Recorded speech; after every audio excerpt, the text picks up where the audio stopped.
ನೇಹಾ ಹತ್ಯೆಗೆ ಸಂಬಂಧಿಸಿದಂತೆ ಮುಖ್ಯಮಂತ್ರಿ ಸಿದ್ದರಾಮಯ್ಯ ಮಾತನಾಡಿದ್ದಾರೆ. ನೇಹಾ ಹತ್ಯೆಯನ್ನು ನಾನು ಈ ಹಿಂದೆಯೂ ಖಂಡಿಸಿದ್ದೀನಿ, ಈಗಲೂ ಖಂಡಿಸ್ತೀನಿ. ಪ್ರಕರಣದ ತನಿಖೆಯನ್ನು ನಾವು ಈಗಾಗಲೇ CIDಗೆ ವಹಿಸಿದ್ದೀವಿ. ಅಪರಾಧಿಗೆ ಕಠಿಣ ಶಿಕ್ಷೆಯಾಗಬೇಕು ಅಂತ ಸಿದ್ದರಾಮಯ್ಯ ಹೇಳಿದ್ದಾರೆ. ಬಿಜೆಪಿ ಸರ್ಕಾರ ಇದ್ದಾಗ ಒಂದಾದರೂ ಪ್ರಕರಣವನ್ನು CBIಗೆ ಕೊಟ್ಟಿದ್ದಾರೆ.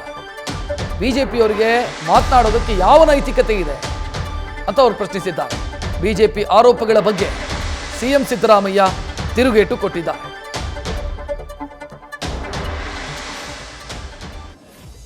ಕೊಲೆಯನ್ನು ಈಗಾಗಲೇ ಖಂಡಿಸಿದ್ದೀನಿ, ಈಗಲೂ ಕೂಡ ಖಂಡಿಸ್ತೇನೆ. ಅದನ್ನು ಈಗಾಗಲೇ CID ಕೊಟ್ಟಿದ್ದೀವಿ. ಮತ್ತೆ ವಿಶೇಷ ನ್ಯಾಯಾಲಯ ಮಾಡಬೇಕು, ಅಪರಾಧಿ ಆರೋಪಿಗೆ ಶಿಕ್ಷೆ ಕೊಡಿಸ್ಬೇಕು, ಕಠಿಣವಾದಂಥ ಶಿಕ್ಷೆ ಕೊಡಿಸ್ಬೇಕು.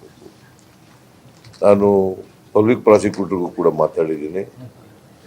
ಅವರಿಗೆ ಕ್ಯಾಪಿಟಲ್ ಇಂಪ್ರಿಸನ್ಮೆಂಟ್ ಅಂತ ಘೋರ ಶಿಕ್ಷೆಯನ್ನು ಕೊಡಿಸ್ತಕ್ಕಂಥದ್ದಕ್ಕೆ ಪ್ರಯತ್ನ ಮಾಡಬೇಕು ಅಂತೇಳಿ ಪೊಲೀಸ್ನವ್ರಿಗೆ ಮತ್ತು ಪಬ್ಲಿಕ್ ಪ್ರಾಸಿಕ್ಯೂಟರ್ಗೆ ಮಾತಾಡಿದ್ದೀನಿ. ನಾನು ಅವರ ತಂದೆ ಜೊತೆಲೂ ಕೂಡ ಮಾತಾಡಿದೆ, ತಂದೆಯ ಜೊತೆಲೂ ಕೂಡ ಮಾತಾಡಿದ್ದೀನಿ. ನಾವೇನು ಸರ್ಕಾರ ಏನು ಕ್ರಮ ತಗೊಂಡಿದ್ದೀವಿ, ಈಗ ಅವನ್ನ ಅರೆಸ್ಟ್ ಮಾಡಿದ್ದೀವಿ, CIDಗೆ ವಹಿಸಿದ್ದೀವಿ. ಅವನಿಗೆ CID ಅವರು ಕೂಡಲೇ ಚಾರ್ಜ್ ಶೀಟ್ ಹಾಕಿ ಟ್ರಯಲ್ ಪ್ರಾರಂಭ ಮಾಡಿಸ್ತಾರೆ.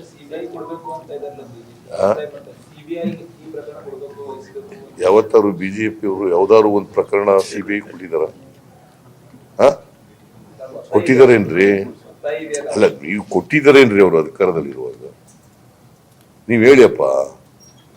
ಮತ್ತೆ ಅವ್ರಿಗೆ ಯಾವ ನೈತಿಕ ಹಕ್ಕಿದೆ? ನಾನು ಹಿಂದೆ ಮುಖ್ಯಮಂತ್ರಿಯಾಗ ಅನೇಕ ಪ್ರಕರಣಗಳನ್ನು CBI ಕೊಟ್ಟಿದ್ದೀನಿ. ಅವ್ರು ಯಾವ್ದಾದ್ರು ಒಂದು ಪ್ರಕರಣ CBI ಕೊಟ್ಟಿದಾರ? ಅವ್ರಿಗೆ ಯಾವ ನೈತಿಕ ಹಕ್ಕಿದೆ ಕೇಳಕ್ಕೆ? ಇದರಲ್ಲಿ ರಾಜಕೀಯ ಮಾಡಬಾರದು. ನೇಹಾ ಮರ್ಡರ್ ಆಗಿದೆ, ಅದು ಅನ್ಯಾಯ ಆಗಿರ್ತಕ್ಕಂಥದ್ದು, ದೊಡ್ಡ ಅನ್ಯಾಯ. ಅದನ್ನು ಖಂಡಿಸಿದ್ದೀನಿ ಈಗಾಗಲೇ. ಅವರು ಅದನ್ನ ರಾಜಕೀಯವಾಗಿ ಬಳಸ್ಕೊಳ್ತಕ್ಕಂಥದ್ದು ಇದೆಯಲ್ಲ, ಇದು ಸರಿಯಾದ್ದಲ್ಲ. ನ್ಯೂಸ್ ಫಸ್ಟ್ ನಿರ್ಭೀತಿಯಿಂದ ನಿಮ್ಮ ಪರವಾಗಿ.